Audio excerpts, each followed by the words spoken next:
If you're an athlete who says they want to get faster, or a coach who wants to take your athletes through speed workouts, but you just do not know what to do, well, you are in the right place.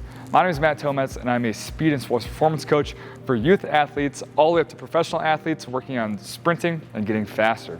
In this video, I'm going to take you through a full 45-minute sprint-based speed workout, no equipment needed, and I'm going to take you through a full warm-up, top speed / max velocity, acceleration, and a little speed finisher at the end. And by the end of this video, 3 things are going to happen. Number 1, you're going to feel a lot more comfortable just doing speed training workouts. Number 2, you are going to learn about sprinting and speed mechanics. And last, you're just going to be and feel a little bit faster. So watch this video all the way through and let's do it. Starting with the warm-up, obviously, there are 5 main components or 5 pieces to the skeleton of an effective speed training warm-up.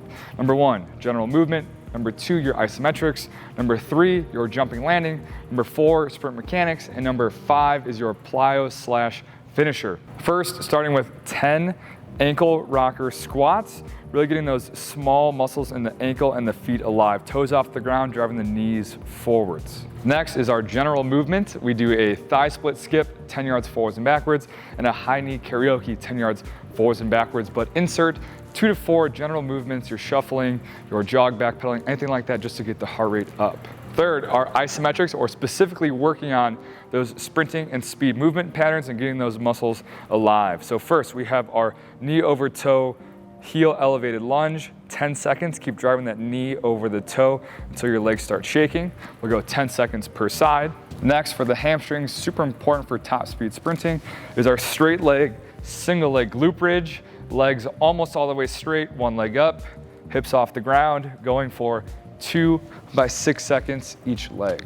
Last, to get all the little stabilizer muscles in the hips alive, is our half length side plank with top leg raise, going for 10 of these per side. Then we'll get into our jumping and landing portion, really starting to feel our body in space and start to increase the speed of our movements. So first, we'll do drop to base for 3 reps, tippy toes, feet together, down to an athletic stance as fast as you can.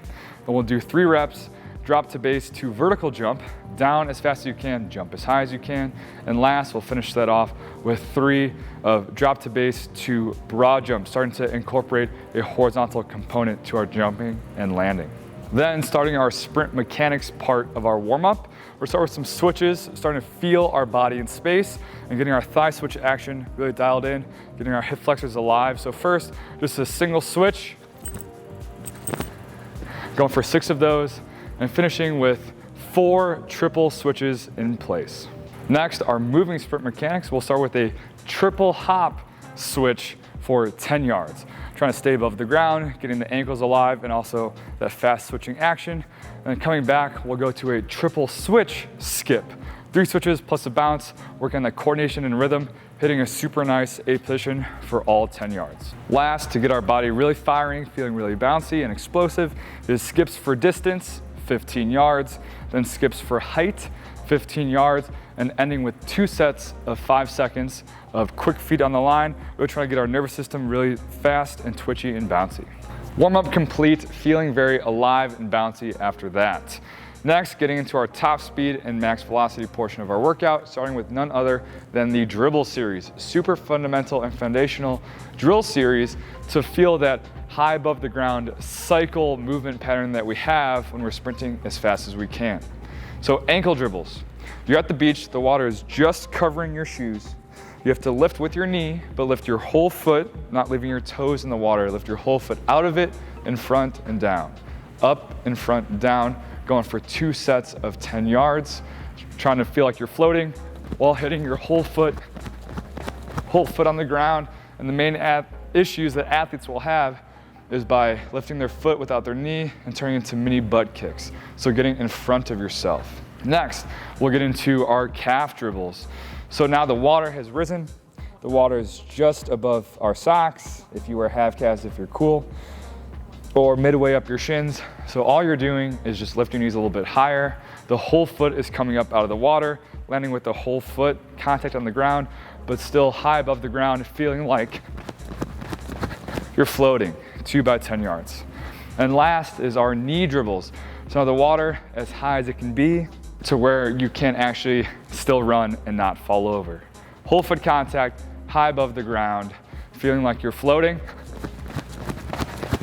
Getting your knee up over your opposite knee, 2 by 10 yards. Next, we're gonna start putting it all together, doing 5 yards of an ankle, shin, knee dribble bleed out, putting it all together in 5 yards, running that out for 15 more yards after. So the key is blending this smoothly every step, increasing the size of your dribble a little bit and a little bit each time.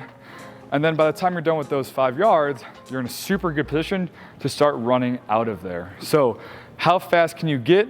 Gradually building your speed while keeping those mechanics that you created in those first 5 yards, going for 2 sets of that. So 2 by 5 plus 15 yards. Then to end the top speed portion of our workout are 2 flying 10s.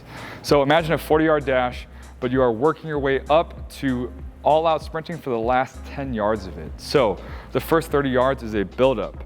Every step you're getting a little bit faster, raising off the ground a little bit higher and higher, and your dribbles and cycles are getting a little bit higher per step as well. Working your way 50%, 60, 70, 80, 90, 100 for the last 10 yards, all out, walk back. It should be about 2 to 2.5 minutes rest for a fly 10, and we're gonna hit 2 of those. Moving on, next we are going to acceleration, learning how to feel a forward body angle, really big shapes, projection, covering ground, and increasing our speed. And what an easier and simpler way to do that than with a wall drill, more specifically our wall load and lift. So against the wall, you're gonna load one leg down and back. You're gonna pop big and fast, big thigh split, trying to push the wall over with the leg that's on the ground, simulating a huge, fast, explosive first step, going for 4 reps on each leg. Then we'll pair our wall load and lift with our 2-go push-up starts, learning how to overcome that super challenging body angle, increasing speed for acceleration. So from the push-up position, the first go is lift your leg up. The second go is to sprint. So here, go once, pause, second go, take off and sprint 10 yards. You're gonna hit that 10 yards, 1 with your right leg, 1 with your left leg. Then we're actually gonna come back to the wall to hit a load and lift plus 1 switch for another 4 reps on each side. So tying together a huge, big first step with a super quick, but also big second step. So you're gonna do your load and lift, hit that big shape, but as soon as you're done, hit a quick switch, lift, switch, hold it. Then we'll come back to the turf after our wall load and lift plus quick switch for more push-up starts, but now we're gonna do 1-go push-up starts. So from a push-up position, 1-go just means take off. So you're here, 1-go, hitting big shapes and overcoming that challenging start position, going for 10 yards, 1 with the right leg, 1 with the left leg, and then to finish our acceleration portion of the workouts, we're gonna hit push-up starts from the ground for a little bit longer acceleration, pushing that out a little bit farther, 15 yards, 2 reps from the ground. So laying on your stomach, 1-go, get up 15 yards as fast as you possibly can. Last, the speed finisher. You just got after it for almost 45 minutes. So what else can we do to help us get faster, but isn't as tiring and demanding as sprinting itself? And let's get really fast hip flexors and really stiff and bouncy ankles. So we're gonna start on the wall with 12 leg swings per side, going as big as possible, as fast as possible, controlling the ribs and the upper body as well, trying to isolate, can our leg work fast without taking our whole body with it? Pair with our leg swings to get fast and stiff ankles are our rudimentary hops. So hands on hips, toes off the ground, 5 yards forwards, backwards, and then 5 yards sideways, sideways. Not going for speed, not going for height, kind of a combo of both, but an opportunity for us to get a few more specific, but a little bit of a volume to build up the capacity of the ankles to have sustained, bouncy, and effective ground contacts. Then we'll come back to the wall for our last set, our second set of our 12 big and fast leg swings, working on getting fast and effective hip flexors. Finishing out our speed finisher, coming back to our ankle hops, but this set, second set, we're only going single leg. Hands on hips, toes off the ground, medium height, medium speed, Being strong and stiff and bouncy on one leg, it sounds kind of like sprinting, only going 2.5 yards though. So 2.5 yards forwards, backwards, and sideways per leg. And there you have it, a super awesome speed workout.